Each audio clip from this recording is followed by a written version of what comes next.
You're listening to Parents You've Got This, the expert guide to parenthood. The complete guide to pregnancy, birth, baby and parenthood. This week on the Expert Guide to Parenthood podcast, we're talking all about gestational diabetes, which affects up to 1 in 6 pregnant women.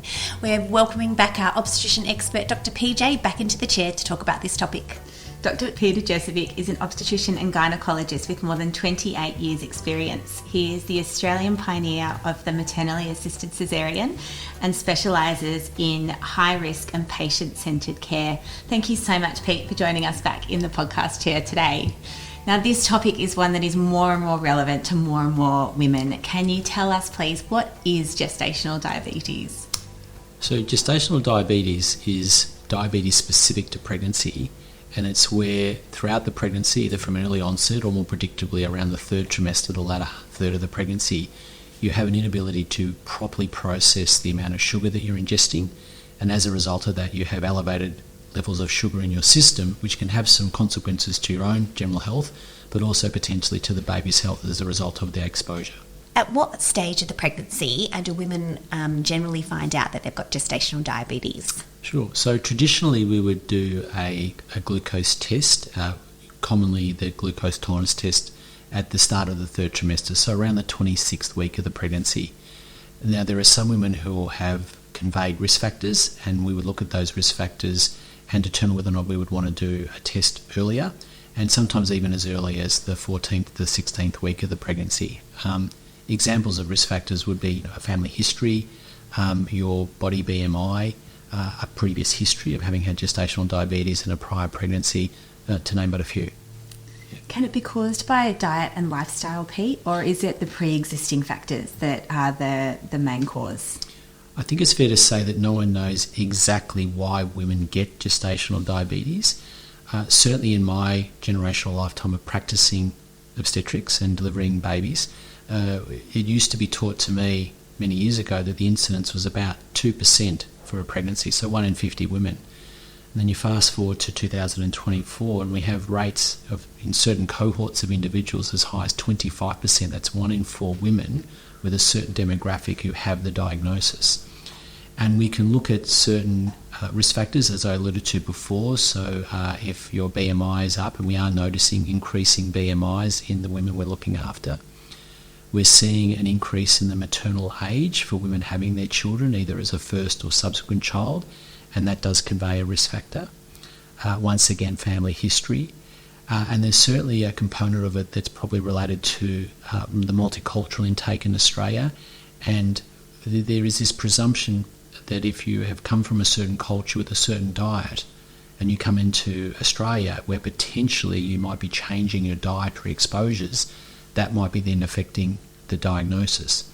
But in essence, for whatever reason, your pancreas, which produces insulin, that's designed to lower your sugar levels, or your body's ability to use that insulin peripherally to then bring the sugar in your system that you've consumed down, there is some mechanism by which that is not happening properly.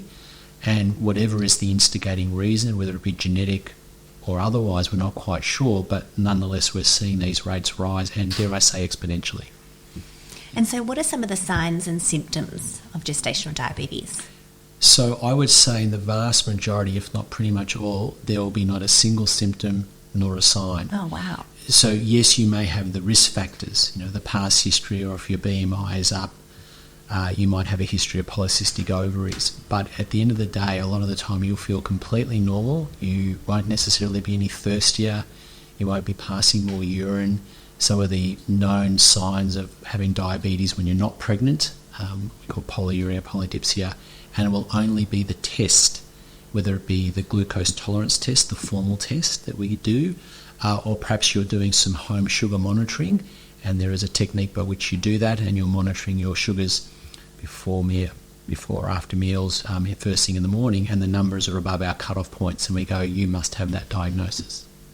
So Pete, how is it diagnosed in most pregnant women? So in the vast majority, it'll be through a glucose tolerance test, at least that's what's advocated, and that's a special test where we give you a liquid formulation of glucose in a certain gram dosage.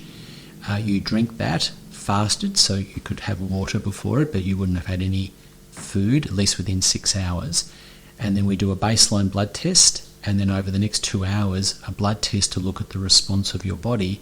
And we have cut-off points, and those cut-off points at that baseline 1 hour, 2 hours will then determine the diagnosis of gestational diabetes and or not having it, and even in extreme situations, absolute diabetes, where you might actually have true diabetes. That'll be a lifelong thing. And so you're more likely to discover that you've got gestational diabetes if your mother or grandmother had it? So certainly that would convey a risk factor, and a sibling, even if your father has late onset adult-based diabetes, that would confer a risk factor beyond some of the other things that I've mentioned. And certainly that allows us as a care provider to look at you and determine if we should be offering you, and certainly based on guidelines, an earlier test. It's really fascinating. You can have a woman who, for all intents and purposes, just on appearance, no risk factors, no family history, her BMI is totally mid-range, she's a exerciser, eats well, does everything that you would say is perfect for the outcome of the pregnancy, and does her 26-week glucose test, and by the definition of the result, the test, and I be careful using the word, she doesn't pass the test, she fails the test, so she's conferred the diagnosis. And then that percentage of women, majority will be able to respond with just a slight change in their food consumption, particularly with their sugars, particularly simple sugars and too many complex carbs. And it's amazing how you might think you're eating well until we break it down and then you realise perhaps you weren't. And then there's that 25% who'll end up needing to have some insulin replacement to help to keep the sugars down, which then confers you and your baby that benefit. Peter, are there any other factors that might make someone high risk? I think really the keys that I've alluded to already, the family history, the pre-existing pregnancy that had an abnormal gestational diabetes finding, your weight has increased, and I mention that just because it is a risk factor. Polycystic ovarian syndrome, having that particular condition, so particularly those women who might have had trouble getting pregnant and have some of the features of that particular disorder. To name but a few, that would be certainly some of the risk factors. And how does gestational diabetes affect the mother and the baby?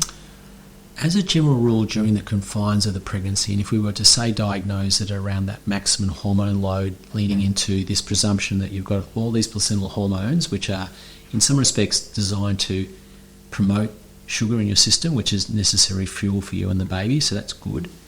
But your inability to then either produce enough insulin from your pancreas, or the insulin not being effective enough to do the job it needs to do to lower those down to a more baseline level, then there's all this extra sugar. Now, in your body, there can be the ability to store that as extra fat, and so that would then confer a weight disadvantage. We also know that there are some metabolic effects in some situations, perhaps not so much in that short 2 or 3 months remaining of the pregnancy, but certainly long term, where the diabetic that has ongoing issues, their risk eye disease, renal disease, kidney disease, and so on, probably less so in the immediacy of the pregnancy. From a baby's perspective, your baby is in your uterus being nourished by you, and if it gets a really heavy sugar load, we need to remember the baby doesn't have diabetes. So the baby's pancreas will produce insulin, and that insulin will help to drop the sugar down so the baby will run a neutral level in its body. But for that sugar level to be reduced, it has to go somewhere, and the baby will do one of two things. It'll store it as fat, or it'll wear it out. So the babies sometimes can extra fluid around them, and there are associations between that extra fluid and impacts on their health, and sometimes concerning impacts. But a bigger baby also, if you're the mother, and particularly if you're entertaining a vaginal delivery, you need to remember that there's only so much baby you can push out easily. So the bigger the baby gets, you're conferring yourself a disadvantage with regards to the delivery, and that impacts you and the baby, particularly if the baby gets stuck coming out. But there's this concept of what's called epigenetics. It's referred to as the Barker hypothesis. And essentially what happens is we know that you're genetically programmed to be who you are. But in an environment that's not healthy, whether that be a growth-restricted environment, a preeclamptic environment, a diabetic environment, there's this perception that you can undergo a genetic switch. So epigenetic switch, and all of a sudden your metabolism may change as a baby, but it doesn't change back. And so all of a sudden from day one of life, it possibly means that you could be conferred a higher risk of hypertension, diabetes, cardiovascular disease later in life, simply because of the exposure to high levels of sugar during the pregnancy through no fault of your mother's. And so if you've got medical intervention because you know that you have gestational diabetes, does that decrease those chances? So we know that if we can diagnose you, we can help the majority of you to make some dietary modifications which can be highly efficacious in keeping your sugars into target range.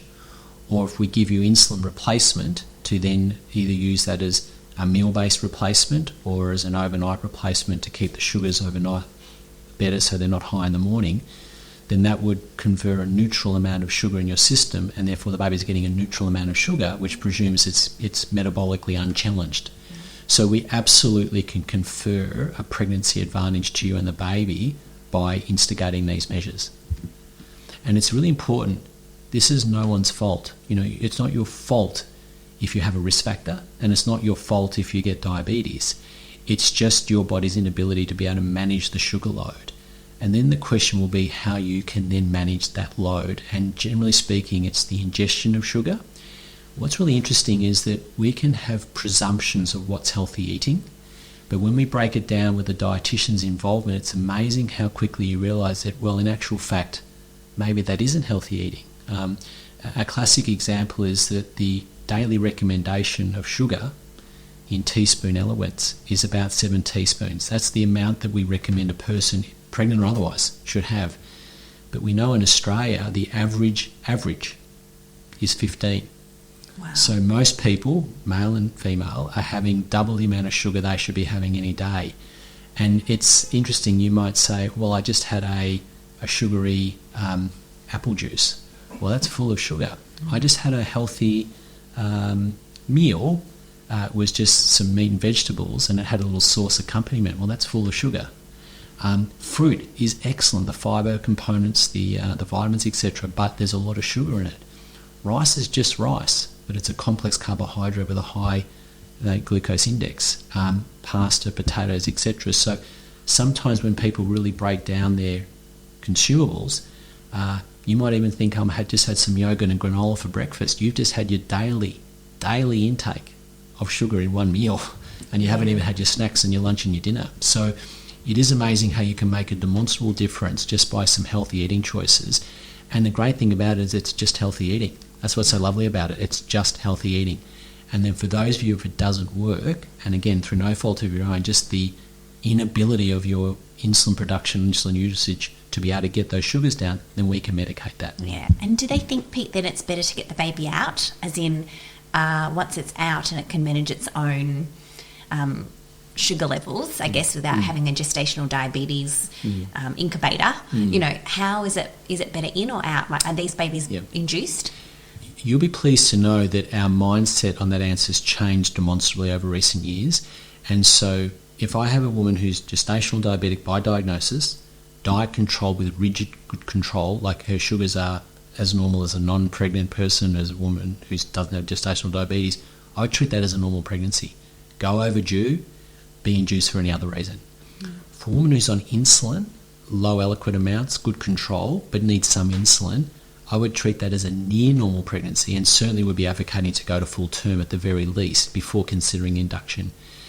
Where a woman would be induced would be if we've got really difficult control, high insulin requirements, and we're starting to see some of those metabolic changes in particularly the baby. So for example, you've got a baby that's macrosomic, it's really big, or the polyhydramnios, the extra fluid, and we can see that if we keep waiting, not only is there already the potential for some of that epigenetic switch, but we've also got a challenging birth coming up.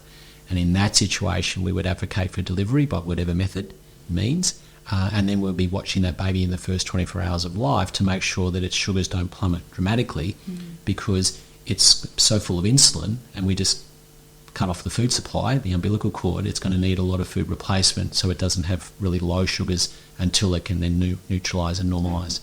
What about for the mother, Pete? If a mother has gestational diabetes, what happens after the baby's born? Sure. So generally speaking, it's an instant cure. The placenta's removed, the hormones are gone, so basically the pancreas should be working back to the way it should, and your sugar levels should neutralise. So you really shouldn't need any sugar scoring after that. We would usually advocate the woman gets a follow-up glucose test to see that her sugar level result has normalised back to baseline, and that would be around that 6 to 10 week mark. What the diagnosis does, though, is it confers two things. There's a 50% chance you're going to get it in another pregnancy, and if you've got it in another pregnancy, there'll be at least a 75% chance you'll get it in the third, so there is an escalation in risk.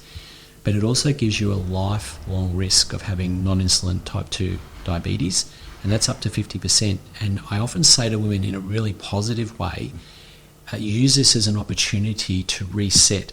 So you've had your child, you've been conferred this risk. As a mother, you want to be on the planet for a long time for your child, not just for yourself. So how can you keep yourself healthy so that you can mitigate that risk, so you're in the 50% group that doesn't get diabetes later in life? And obviously the way that you would do that to the best of your ability is keep a healthy BMI, eat healthy, exercise, do all the sorts of things which are going to mitigate that risk. Yeah. And so are there any additional tests that happen once the baby is born to both the baby and the mother? Sure. So a baby that's exposed to a diabetic environment, and we'll probably focus more on the insulin requiring and, dare I say, potentially high insulin requiring diabetic mothers. And if that baby happens to carry extra weight as a result, there's been the extra fluid or not. But all the babies would be definitely having regular blood sugar monitoring in the first 24 hours of life to avoid the risk of a hypoglycemic low sugar episode, which would place the baby at risk for the complications of that. Normally that particular issue neutralises after 24 hours.